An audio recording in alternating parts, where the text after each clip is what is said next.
Buenas tardes, les saluda Alex Padilla. Seguimos con nuestro tema, en este caso la gestión ambiental de los residuos sólidos según ley 1278. Anteriormente vimos las generalidades sobre el tema de las leyes y la evolución de los mismos. Ahora nos vamos a centrar ya un poquito más en cada uno de los artículos y las normativas legales, en especial la 1278. Pues bien, acá también vamos a mostrar las formas, si bien es cierto, de forma muy genérica, pero ya más específicamente, y los artículos, ¿sí?, que más sobresalientes de esta ley. Y de igual forma, ustedes tendrían que leer la ley, interpretar la ley, tratar de interpretar la ley según normativa legal, en donde el objeto principal o el objetivo principal de esta ley, en su artículo número 1, ¿sí?, básicamente establece derechos, obligaciones, atribuciones y responsabilidades de la sociedad en su conjunto, es decir, desde el productor, ¿sí?, de los residuos sólidos, las autoridades que tienen la obligación de hacer la recolección de los residuos sólidos o el tratamiento de residuos sólidos, sean estos peligrosos o no peligrosos, ¿sí?, con la finalidad de proponer hacia la maximización constante de la eficacia en el uso de los materiales y asegurar una gestión y manejo adecuado de los residuos sólidos. También un manejo adecuado de forma económica, sanitaria y ambientalmente adecuada, sostenible o sustentable, con sujeción a las obligaciones, principios y lineamientos de este decreto legislativo. En su artículo 2, que es la finalidad de la ley, básicamente, en donde la gestión integral de los residuos sólidos en el país tiene como primera finalidad la prevención o minimización de la generación de residuos sólidos en su origen, frente a cualquier otra alternativa. En segundo lugar, respecto de los residuos generados, se prefiere la recuperación y la valorización material y energética de los residuos. Es decir, por ejemplo, hay algunos países, por la India en este momento, está con algo novedoso que a raíz de la basura genera energía eléctrica. Suecia, a raíz de la basura, genera energía eléctrica. Tengo entendido que en la India, además de generar energía eléctrica, lógicamente este tema es por incineración, igual sus chimeneas, cuando emanan gases, sus gases no son tóxicos porque tienen unas chimeneas de transformación de CO2, sí, bajo límites permisibles según normativa legal de ese país. Acá también podemos encontrar ese tipo de tecnologías, pero básicamente en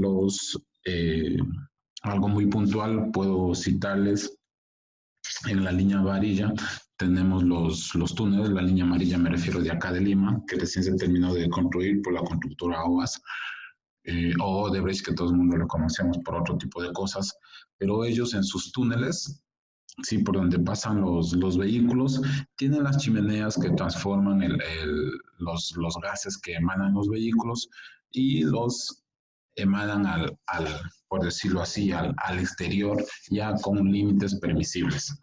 Las tecnologías hay, las tecnologías existen, son un poquito caras, pero de alguna forma están ahí.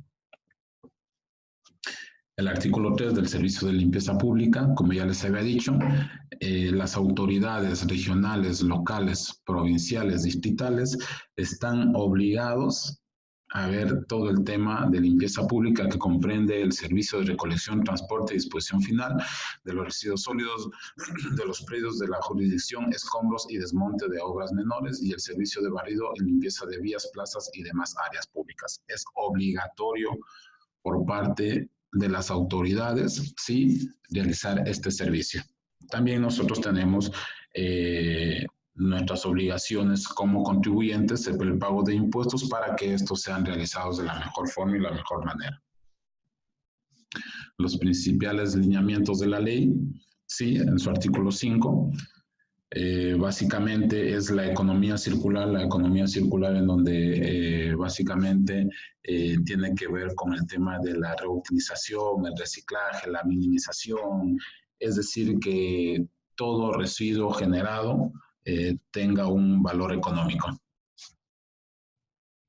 la valorización del residuo sólido, el costo, la responsabilidad extendida, sí, también la responsabilidad compartida, el principio de protección ambiental, son principios básicos que básicamente están enfocados a la disminución de producción de residuos sólidos y al cuidado del medio ambiente. El artículo 6, lineamientos de la gestión integral de los residuos sólidos, en donde esta ley estimula la reducción del uso intensivo de materiales durante la producción de los bienes, o sea, producción de una materia prima final. Puede ser, no sé, por ejemplo, la elaboración de muebles, ¿sí? La disminución de utilización de madera para la producción de los mismos, desarrollo de acciones de educación ambiental, que es lo que nosotros estamos haciendo, promover la investigación e innovación tecnológica puesta al servicio de las personas. Sí, investigación tecnológica puede ser privada, pública o mixta. Privada con fondos propios por empresas que se dedican al tema del reciclaje o al tema de transformación de energías. Pública pueden ser universidades públicas, también pueden ser universidades privadas. En este momento no tengo claro qué cantidad de dinero se dispone para investigaciones estudiantiles o investigaciones profesionales para este tipo de energías, de transformación de energías mediante los residuos sólidos. Para que tengan en cuenta, cuando se inicia un proceso de investigación con miras a negocio, que de alguna forma son llamados a salvar el planeta, ese tipo de negocios tienen que pasar por un proceso mínimo de 11 años. Eso está confirmado científicamente. La Coca-Cola, KFC, Fisher-Price, las grandes empresas, Uber, Facebook, todas las empresas que en este momento son las más grandes del planeta Tierra, han pasado por un proceso de 11 años, tanto sea de investigación, de inversión, para que lleguen a la posesión que en este momento se encuentran. Es decir, por más que la idea o el proyecto o la línea de investigación sea viable, tiene que haber un proceso de inversión, de prueba, de puesta en marcha, y todo eso va de la mano con el tema de, más que nada, con el tema de inversión de capital. Fomentar la valorización de los residuos sólidos, procurar que la gestión de los residuos sólidos contribuya a la lucha contra el cambio climático, ya lo sabemos, desarrollar y usar tecnologías nuevas, ¿sí? Y establecer un sistema de responsabilidad compartida de manejo integral de residuos sólidos, que también ya lo citamos. Eficiencia de los materiales y minimización en la fuente, es decir, nosotros como generadores de residuos sólidos debemos tratar de minimizar lo más posible, ¿sí? Lo que generamos, valga la redundancia.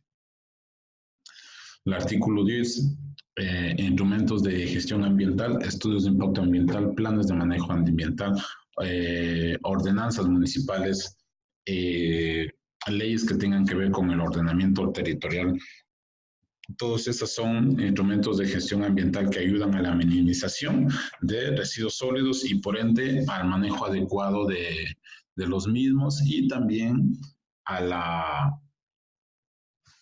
que el medio ambiente de alguna forma cumpla con el triángulo equilátero que siempre hablamos los manejadores de recursos o los ambientalistas, que tienen que ver el tema económico, el tema ecológico y el tema social, el triángulo equilátero, para que esto sea sostenible en el tiempo o tenga la sustentabilidad adecuada. En su artículo 11, orientación general para la eficiencia en el uso de materiales y minimización de residuos sólidos, todo esto mediante la capacitación. Responsabilidad extendida del productor, que es lo que hablábamos. Les recuerdo que como estas son leyes, el punto y la coma literalmente se tienen que de alguna forma respetar, ¿sí? Y de alguna manera obligado tengo que leerlos. Y la interpretación ya depende de la interpretación que le den ustedes en función de sus necesidades, sea como profesionales, sea como estudiantes o sea como un vecino de la comuna, del distrito donde ustedes viven, de la ciudad donde ustedes viven o del país de donde ustedes viven. Artículo 12. Consideraciones generales. Los fabricantes, importadores, distribuidores y comerciantes se involucran activamente según corresponda a lo largo de las diferentes etapas del ciclo de vida del producto, para lo cual podrán tomar en consideración medidas que involucren el uso eficiente de los materiales y ecodiseño de los bienes. La prevención de la generación de los residuos en sus actividades y participación de uno o más procesos de manejo de los residuos sólidos, priorizando su recuperación y valorización. Artículo 13. Régimen especial de gestión de residuos y bienes priorizados, convenios con las municipalidades. Básicamente, la responsabilidad extendida del productor es que el que vende el producto se está responsabilizando por lo que vende. Es decir, si alguien vende un plástico o un juguete o un libro o un cuaderno o un lapicero o una mesa o una ventana o una puerta, el productor, ¿sí?, de esto, ¿sí?, debe estar claro que lo que él está vendiendo es un producto entre comillas, bueno, y que cumpla con los estándares de calidad de ingreso al país, si es que es del exterior, o que cumpla con las cualidades o las normativas legales que estén dentro del territorio peruano mediante su proceso de construcción, su proceso de elaboración. Es decir, que no sea tóxico, si es que de alguna forma tiene algún tipo de etiquetas, que esta etiqueta esté dentro de los parámetros físicos, químicos, biológicos, etcétera, que deben de cumplir dentro de la normativa legal peruana. Competencias en materia de residuos sólidos. Sí, es el capítulo 1, en donde básicamente artículo 15, las competencias del sector, ya hablamos anteriormente, su ente principal, ¿sí?, el Ministerio del Medio Ambiente, ¿sí?, ahora es el SENACE, tiene una sola ventanilla, pero ellos direccionan en función de los residuos sólidos, en este caso, por ejemplo, el Ministerio de Construcción y Saneamiento y Vivienda tiene que ver con el tema de los escombros. El Ministerio de Medio Ambiente, el Ministerio de Salud tiene que ver con el tema de manejo de residuos de peligrosidad biológica.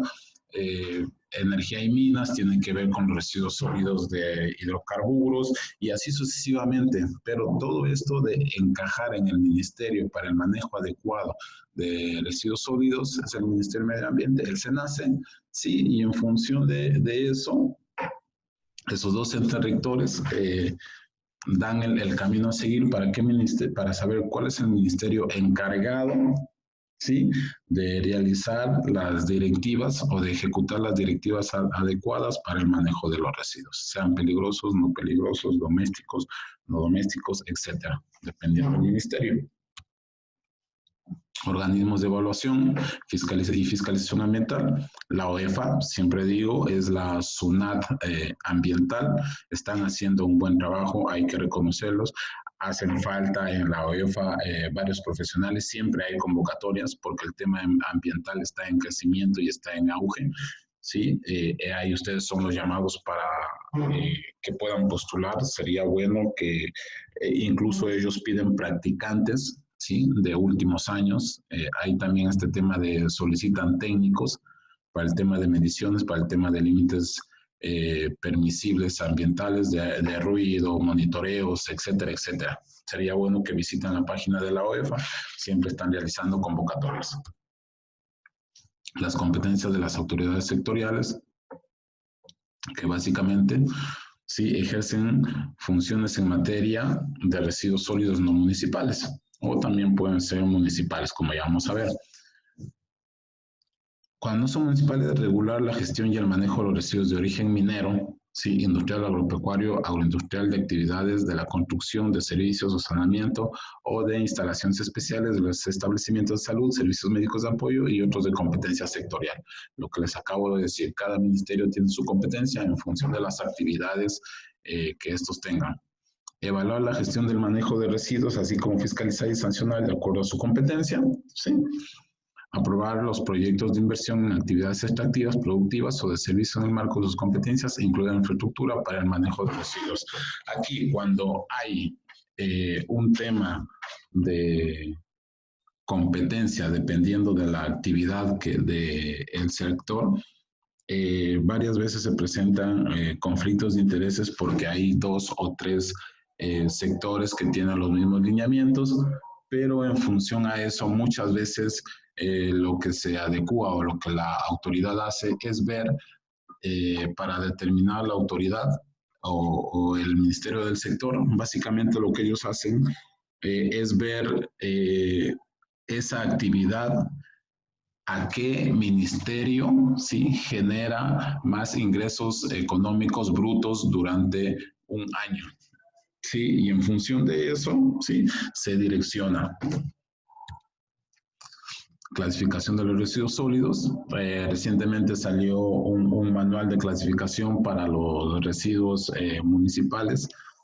En temas de clasificación depende, no es la misma la clasificación que se tiene para una mina que la clasificación que se tiene para residuos sanitarios domésticos o también para residuos sanitarios de salud. ¿Sí? Las clasificaciones están en función para clasificar dependiendo su normativa. Estas normativas no es que sean muy extensas, pero de alguna forma sirven. Acá, por eso es que en algún momento les dije, nosotros iniciamos con la Constitución Política del Perú, iniciamos con la Ley 1278, que es la última, con el decreto, perdón, que se promulgó, donde hay algunos cambios, y en función de eso seguimos avanzando y no sé, en función de los lineamientos que ustedes necesiten, no sé, alguien está interesado en residuos peligrosos hospitalarios, alguien está interesado en residuos domésticos de oficina, alguien está interesado en residuos o manejo de sustancias no peligrosas o manejo de sustancias peligrosas, etcétera, etcétera, etcétera. Todos esos lineamientos legales existen. Las operaciones y procesos de los residuos, el manejo adecuado de los residuos, en este caso municipales, que es por lo que estamos de alguna forma enfocados o direccionados para no tener muchas aristas y saber por dónde vamos, pero básicamente la misma columna vertebral, donde es la segregación, ¿sí? El almacenamiento, la recolección, la valorización, transporte, transferencia, tratamiento y disposición final.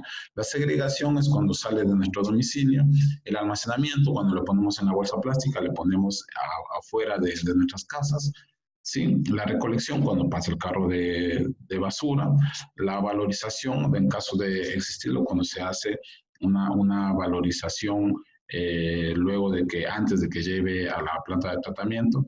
La transferencia es básicamente de un camión pequeño a un camión mucho más grande, ¿sí? El tratamiento, si se puede existir, ver una separación más para el tema ya de la disposición final. Básicamente, esas son, es el ciclo, ¿sí? De los residuos sólidos municipales o domésticos, como lo estamos llamando últimamente. Entonces tenemos 9 puntos: barrido, segregación, almacenamiento, recolección, valorización, transporte, transferencia, tratamiento y disposición final.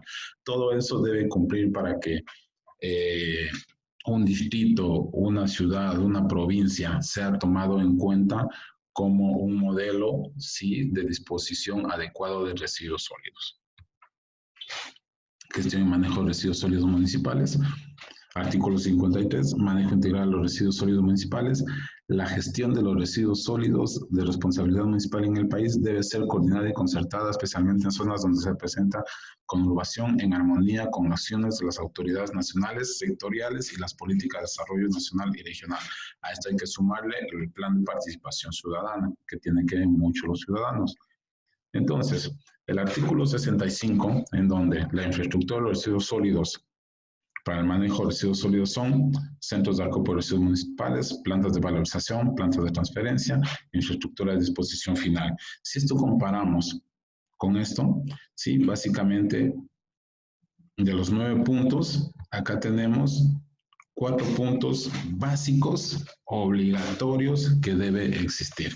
Si de estos puntos, sí, en el distrito donde ustedes viven, en la ciudad donde ustedes viven, en el caserío donde ustedes viven, no cumple con lo más mínimo de lo que se está citando acá, pues bien, no está cumpliendo con la normativa legal existente. Muchas de estas cosas, muchos dirán, si bien es cierto, no hay dinero, porque cuando uno se sienta frente a un alcalde o a una autoridad, la autoridad lo primero que le dice, no tenemos dinero. Entonces déjenme decirles que básicamente este tipo de procesos es un tema de gestión, ¿sí? Un tema de gestión municipal, ya que el gobierno posee con los fondos adecuados, ¿sí? Y si no es el gobierno, como les dije, hay organizaciones internacionales, en este caso quien les habla con el tema del FONDAM, Fondo de las Américas, para solicitar fondos para mejorar infraestructura sanitaria para elaboración de rellenos sanitarios o disposición final de residuos sólidos. Pues bien, eso en cuanto a la ley 1278. Ahora vamos a avanzar un poquito más, ¿sí? Ya aterrizando con una ley que a todos nos interesa y que de alguna forma también está dentro de los parámetros, y para que no cansarles un poco, para no cansarles mucho, vamos también con la ley que regula el plástico de un solo uso y los recipientes o envases descartables. Ley número 30884. ¿Sí? Esta ley, como antecedentes generales, tiene el tema de la Declaración de Río sobre el Medio Ambiente y Desarrollo Sostenible, que todos sabemos en dónde se inició, en 1992, y aterrizado básicamente ya hoy por hoy, teniendo una de las problemáticas más grandes a nivel del planeta Tierra. La Constitución Política del Perú como antecedentes legales, ya sabemos por qué. Título 1, la persona en la sociedad. Capítulo 1, derechos fundamentales de la persona. Artículo 22, a la paz, a la tranquilidad, al disfrute del tiempo libre y al descanso, así como a gozar de un ambiente equilibrado y adecuado al desarrollo de su vida. Ley 28611, Ley General del Ambiente. Artículo 1, del derecho y deber fundamental, donde toda persona tiene derecho irrenunciable a vivir un ambiente saludable, equilibrado y adecuado para el pleno desarrollo de su vida. Básicamente, igual la Constitución Política del Perú. Ley que regula el plástico de un solo uso y los recipientes o envases descartables. Pues bien, vamos con conceptos muy básicos en donde debemos tratar de saber o entender, porque hay muchos conceptos, pero los conceptos que están acá son los conceptos que están dentro de la ley de plásticos de un solo uso. Pues bien, basura marina plástica, cualquier material de base polimérica, descartado, desechado o abandonado que se encuentre en el ambiente marino y o costero. Bien de base polimérica, bien bolsas, botellas, vajillas, envoltorios, etcétera, que está compuesto de polímeros que pueden incluir otras sustancias para brindar características particulares al material. Bolsa de base polimérica no reutilizable, bolsa de base polimérica distinta a la reutilizable. Bolsa reutilizable, bolsas que debido a su diseño, composición y finalidad está destinada a ser usada como mínimo 15 veces y que además no contenga aditivos como cadmio, cromo, hexavalente, mercurio, plomo. ¿Se acuerdan el ejemplo del plomo? Sí, el por qué ya es considerado tóxico y no debe estar presente en las pinturas de los diferentes utensilios que nosotros utilizamos. Y otros que aceleran su fragmentación y dificultan su reciclaje. Biodegradable, eso es muy interesante. Para ser designado como orgánicamente recuperable cada envase o embalaje en materia de envase, sí, componente de envase o embalaje debe ser biodegradable de forma inherente y último, como se demuestra en los ensayos de laboratorio indicados en el capítulo 7, que ya lo vamos a ver, y según los criterios y niveles de aceptación indicados en los apartados A1 y A2, donde básicamente el anexo A dice de la versión actualizada de la norma técnica peruana, envases y embalajes. Es decir, que según norma técnica peruana, es considerado biodegradable o compostable si un producto no pasa más allá de los 90 días que se descomponga en este lapso de tiempo bajo condiciones óptimas de humedad, temperatura, etcétera, etcétera. Que ya vamos a ver la biodegradabilidad o la compostabilidad. Botellas de flalato de polietileno, básicamente son las botellas de la Inca Kola, ¿sí? Microplásticos, esto es mucho ojo, partículas pequeñas o fragmentos de plásticos que miden menos de 5 milímetros de diámetro, que derivan de la fragmentación de bienes de base polimérica de mayor tamaño que pueden persistir en el ambiente en altas concentraciones, particularmente en ecosistemas acuáticos y marinos, pudiendo ser ingeridos acumulados en los tejidos de los seres vivos. Plásticos. Materiales de base polimérica que tienen la característica de ser moldeable con facilidad, pueden incluir aditivos en su composición. Estas sustancias son agregadas para brindar características particulares al material. Conceptos básicos: plástico de un solo uso, bien de base polimérica, ya sabemos lo que es un polímero, diseñado para un solo uso y con corto tiempo de vida útil, o cuya composición y o características no permite o dificulta su biodegradabilidad y o valoración, también se le conoce como descartable. Polímero, compuesto químico natural o sintético, formado por polimerización y que consiste esencialmente en unidades estructurales repartidas. También se les conoce como macromolécula o molécula de gran tamaño porque posee alta masa molecular. Recipientes o envases y vasos de poliestireno expandido, básicamente el Tecnopor, en donde todos comemos pollo a la brasa. Sorbentes de base polimérica, sorbentes de plásticos diseñados para ser usados una sola vez y no es adecuado a su reutilización. Sustancias peligrosas, aquellas establecidas por las normas vigentes en el marco del Convenio de Basilea, aprobado por la Resolución Legislativa 26234 del 19 de octubre de 1993.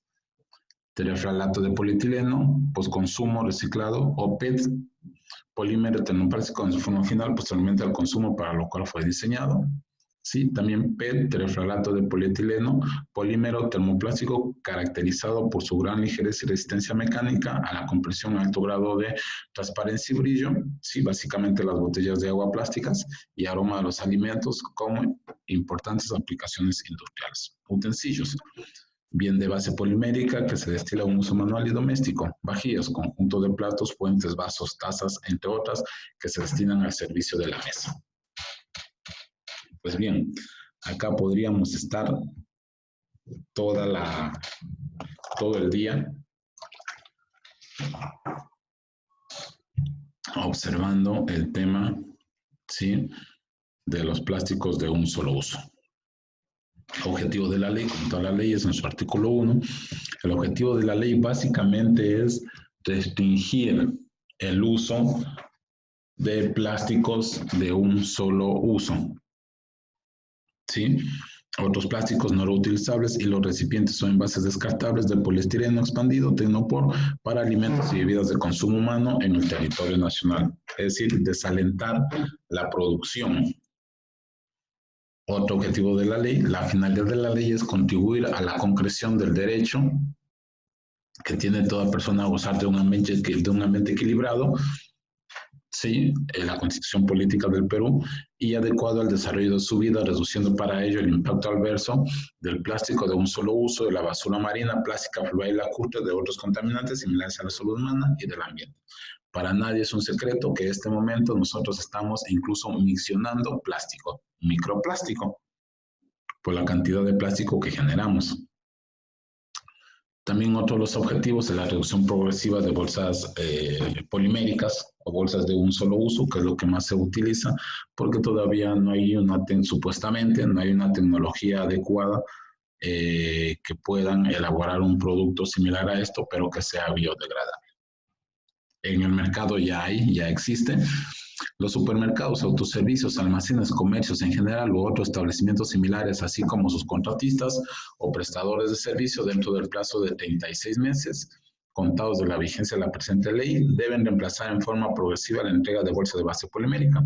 Actualmente están vendiendo bolsas biodegradables, entre comillas, pero esas bolsas no son biodegradables porque no cuentan con una certificación ambiental, sea nacional o internacional. Si ustedes ven las bolsas que les dan en las diferentes cadenas de supermercados de acá del Perú que no cuentan con una ISO, ¿sí?, reglamentaria, esas bolsas no son biodegradables. No son biodegradables. ¿Sí? Porque son productos oxo-biodegradables, y los productos oxo-biodegradables que son aditivos que se les pone a los productos plásticos para acelerar su descomposición, pero acelerar su descomposición al ojo humano. Aceleran su descomposición y no son visibles al ojo humano, pero siguen en el medio ambiente. En otras palabras, reducción progresiva de las bolsas de base polimérica. Los establecimientos deben cobrar por cada bolsa que se entregue como mínimo una suma equivalente al precio del mercado, debiendo informarse en forma explícita al consumidor. En otras palabras, si las bolsas que venden en este momento en las cadenas de supermercados del territorio peruano, si serían biodegradables, no deberían ser cobradas, porque los impuestos son para las bolsas de plástico, no para las bolsas biodegradables. Sí, así, un buen negocio. Reducción progresiva de bolsas plásticas. El Ministerio de Medio Ambiente efectuará acciones, ¿sí?, de educación, sensibilización, promoción, de investigación, lo que hablábamos, la tecnología u otras relaciones al consumo y o producción sostenible del plástico, y proyectos orientados a mitigar el impacto negativo en el ambiente y la contaminación producida por el plástico. El reglamento define la periodicidad, medios de información y otros mecanismos para la aplicación de esta manera. Es decir, que el Ministerio del Medio Ambiente va a ser un ministerio, o está siendo un ministerio, que incentive la inversión para este tipo de para productos que reemplacen al plástico. Habría que ver qué cantidad de dinero están destinando y si es que hay ya proyectos de investigación en camino. Prohibición del plástico de un solo uso, que ya estamos en enero, se vienen más impuestos para este tema. Prohibición del plástico de un solo uso, recipientes o envases descartables. La adquisición, uso o comercialización, según corresponda, de bolsas a base polimérica, sorbetes de base polimérica, tales como pajitas, pitillos, popotes, cañitas, recipientes o envases de poliestireno expandido para bebidas y alimentos de consumo humano en las áreas naturales protegidas declaradas Patrimonio Cultural o Patrimonio Natural de la Humanidad.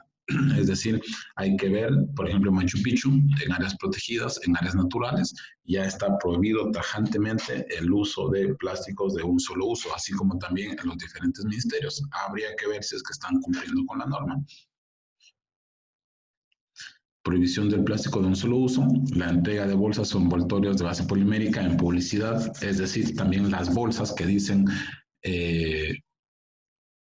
de las diferentes cadenas, las bolsas biodegradables o oxo-biodegradables, ¿sí?, que están en las diferentes cadenas, no deberían llegar su logotipo, ¿sí?, recibidos del cobro de servicios, sean públicos o privados, esta información dirigida a los consumidores, usuarios o ciudadanos en general.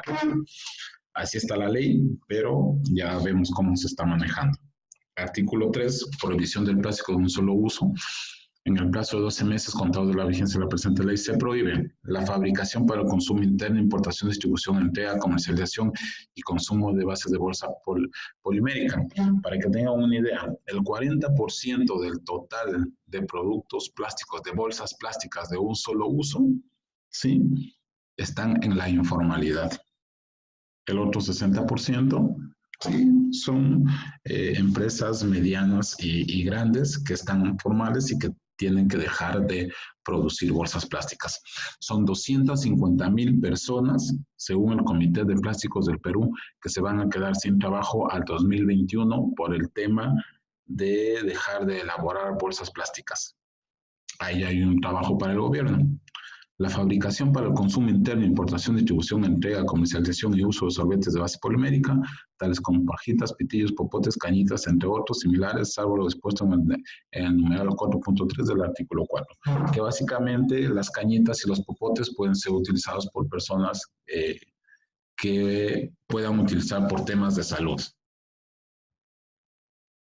La fabricación para el consumo interno, importación, distribución, entrega, comercialización y consumo de bolsas de base polimérica no biodegradable que incluyan aditivos, lo que les acabo de decir, las famosas bolsas oxo-biodegradables, ¿sí?, que catalizan la fragmentación de dichos materiales en microfragmentos o microplástico. Por eso es que estamos mencionando ya plástico, microplástico. En el plazo de 36 meses contados a partir de la vigencia de la presente ley, se prohíbe la fabricación para el consumo interno, importación, distribución, entrega entrega y consumo bajo cualquier modalidad de bolsas plásticas de base polimérica que no sean reutilizables y aquellas cuya degradación generen contaminación por microplásticos, sustancias peligrosas y no aseguran su valorización. La fabricación para el consumo interno sobre importación, la fabricación para el consumo interno sobre importación, distribución, entrega, comercialización.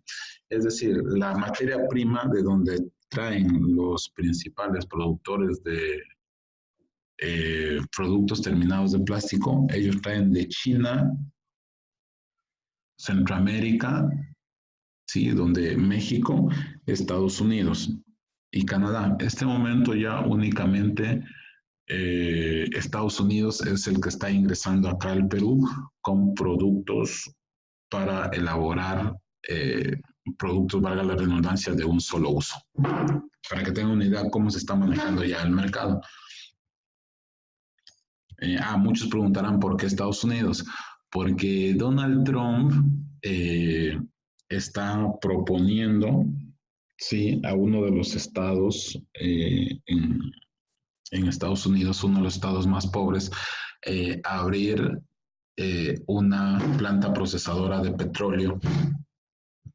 Sí, todos sabemos que las bolsas plásticas vienen del petróleo.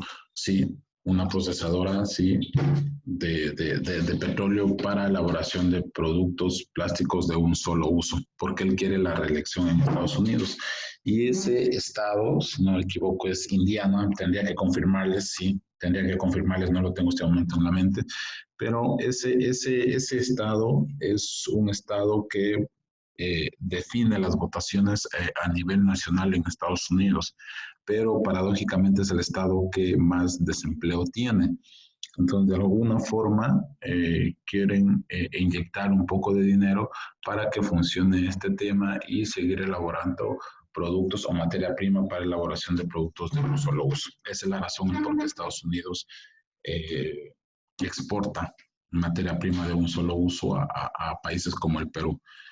A Perú ingresa materia prima de Estados Unidos, Guatemala, como se los dije, México, China y África. Pero en este momento todos ya han dejado porque el tema del plástico es un tema a nivel planeta Tierra, no solamente a nivel regional, por decirlo así.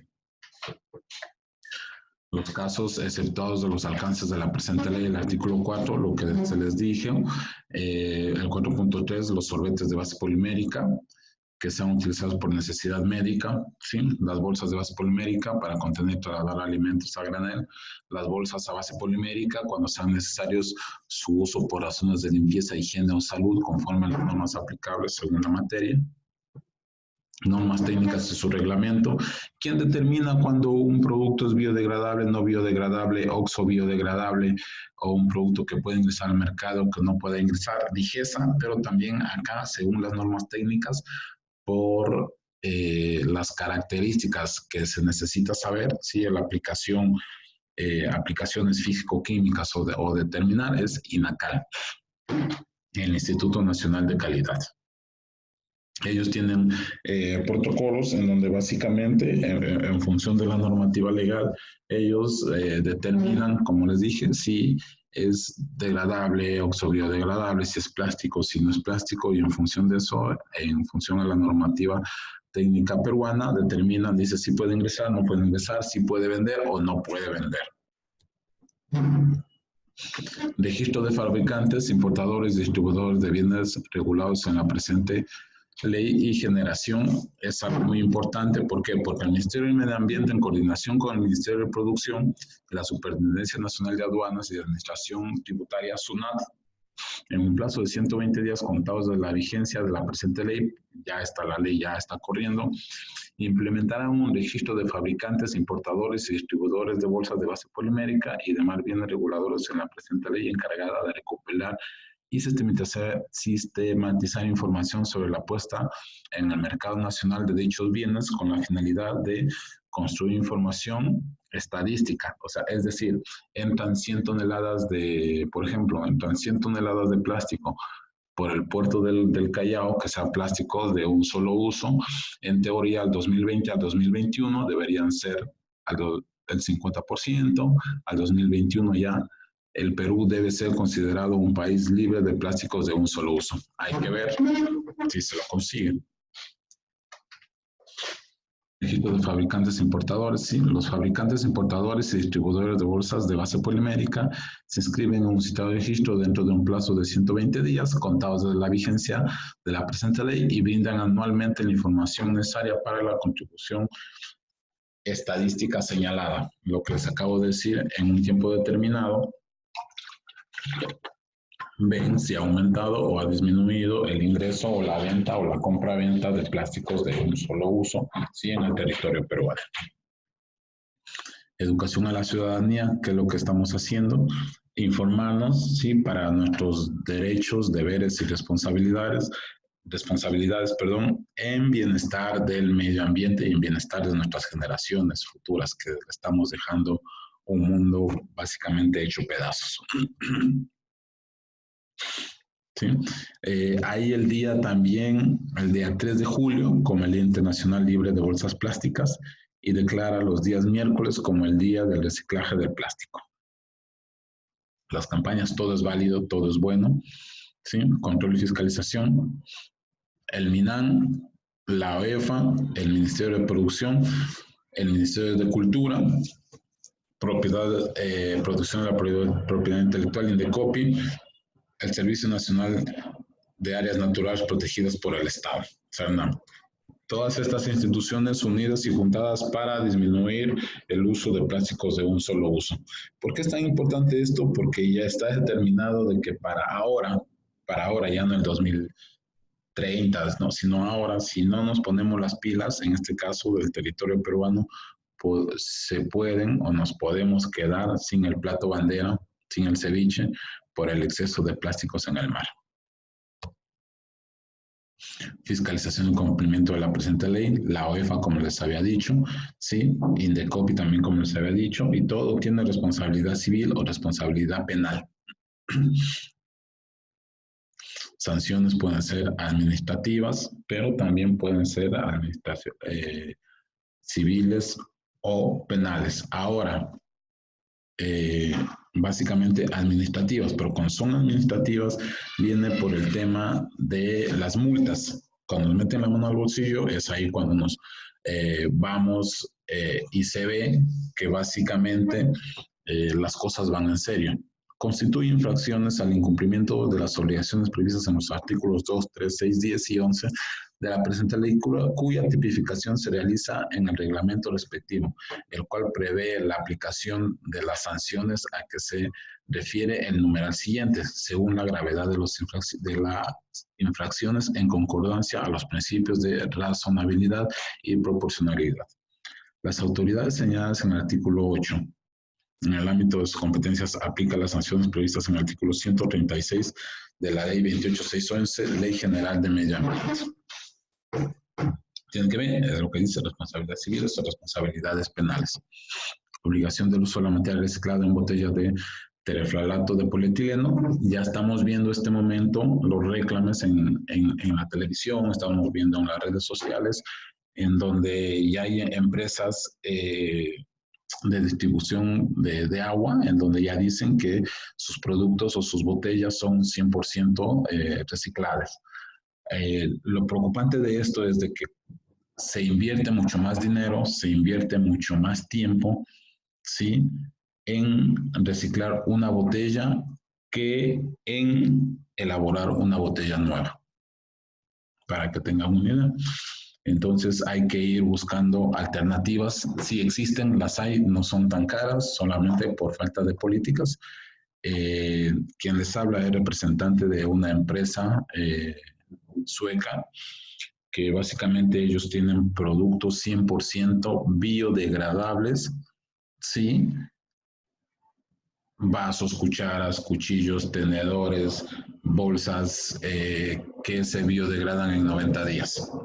Si alguien está interesado en eso como negocio, sí, me escribe, sí, para enviarle información referente a esa. Alguien me pidió información sobre las botellas de plástico, puedo enviarle esta información sobre botellas 100% biodegradables. certificado de biodegradabilidad o sus equivalentes. Lo que les dije, los productores e importadores de productos de plástico cuya tecnología asegura la biodegradación conforme a lo señalado en el glosario de términos de la presente ley, deben contar con un certificado de biodegradabilidad o equivalentes de acuerdo al reglamento emitido por un laboratorio debidamente acreditado, en este caso, INACAL. La venta de productos de plásticos biodegradables o equivalentes debe estar adecuadamente acreditada, sea con un acreditamiento nacional o internacional. Los plásticos biodegradables importados que cuenten con certificaciones de biodegradabilidad expedidas en países extranjeros tienen el mismo efecto legal que las extendidas en el Perú cuando cumplan lo establecido en el numeral anterior. La autoridad competente se encargará de la fiscalización en el mercado respecto al cumplimiento de la biodegradabilidad del producto. Los bienes que cumplan con el presente artículo serán exceptuados de la presente aplicación de impuestos a que se refiere el artículo 12. Créase impuesto al consumo de las bolsas de plástico con el objeto de desincentivar el uso de bolsas de plástico y contribuir a la conservación del medio ambiente y el desarrollo sostenible. Básicamente es, mientras más caro sea, no voy a comprar. Es lo que busca esta ley, que la gente deje de utilizar plásticos de un solo uso. Siempre va a ser un tema, debería ser un tema de educación, más no un tema de meterle la mano al bolsillo a la gente, pero de alguna forma se tiene que evitar esto. Impuestos al consumo de las bolsas de un solo uso. Básicamente, la cuantía del impuesto al consumo de las bolsas de plástico es gradual y se aplica por la adquisición unitaria de bolsas de plástico, de acuerdo con el siguiente cronograma. 0.10 céntimos al 2019, 20 céntimos al 2020, 30 céntimos al 2021, 40 al 2022 y 50 al 2023. Es decir, al 2021 supuestamente Perú debe estar declarado un país libre de plásticos de un solo uso. Las bolsas que nos venden o que nos entregan en los centros comerciales y por ello pagamos, eso en teoría debería ir a la SUNAT, ¿sí? Porque es el impuesto que se paga por la utilización de la bolsa plástica. Pero supuestamente lo que no nos dan, lo que nos entregan son bolsas biodegradables, no son bolsas plásticas. Entonces, hay que ver qué es lo que está pasando con el tema de la ley, hacer una denuncia formal o ver qué es lo que está sucediendo verdaderamente. Los establecimientos comerciales y de servicios consignan en el comprobante de pago correspondiente la cantidad de bolsas entregadas y la cuantía. O sea, es decir, que si les entregan una bolsa plástica, les cobran por la bolsa plástica, ese pago debe de estar registrado en la boleta de venta. En otras palabras, uso de plásticos biodegradables. La persona que ven ahí en la fotografía es una bióloga que hace 3 años realizó una investigación sobre el tema de las bolsas biodegradables, en donde ella enterró varias bolsas en diferentes partes de Estados Unidos y 3 años después, bolsas biodegradables, valga la redundancia, 3 años después, fue y sí, desenterró las bolsas y las bolsas habían pasado 3 años y no se biodegradaron. Estas son las famosas bolsas OXO biodegradables. ¿Sí? Todo este tema de las bolsas plásticas básicamente han dado muchos hincapié a muchas investigaciones y también han pasado muchos fenómenos económicos y sociales. Por ejemplo, en Estados Unidos, sí, básicamente se dieron de cuenta de que, si bien es cierto, se disminuyó el uso de bolsas de un solo uso, pero aumentó considerablemente el uso de bolsas de basura, las bolsas mucho más grandes. Lo mismo pasó en Dinamarca, algo similar, en donde según el informe del Ministerio de Medio Ambiente y Alimentación de Dinamarca, ya se ha mostrado bastante crítico con el tema de la utilización de bolsas plásticas. Entonces ellos hacen una investigación y al analizar los efectos de producción y utilización de bolsas de algodón orgánico, llegaron a la conclusión de que una bolsa de tela, ¿sí?, habría que utilizarla hasta 20,000 veces sí, para que tuviese un impacto medioambiental significativo. Sí, que una bolsa de plástico, teniendo en cuenta indicadores muy diversos, especialmente los relacionados con el cambio climático. Si es de papel, tendría que utilizarse 43 veces, más o menos para que tengan una idea. Cuando se deja de generar un problema ambiental, empieza a generarse otro, porque ya se viene en el tema de producción o industrialización masiva. Por ahí hay cubiertos de bambú, tenedores de bambú, como son de bambú, imagínense, ya se empieza a industrializar. ¿Para qué cantidad de personas más o menos estos podrían ser utilizados? Y así hay un montón de ejemplos que podría irles dando. Le repito, el tema de productos biodegradables, somos representantes de una empresa, de una multinacional, acá para Perú y para Ecuador, ¿sí? Con materiales 100% biodegradables, en donde si están interesados, sin ningún compromiso, puedo hacerles llegar la información y puede haber una ventana abierta ahí para elaboración para un negocio y elaboración de materiales 100% biodegradables. Eso es, muchas gracias. Nos vemos nuevamente en 10 minutos, perdón.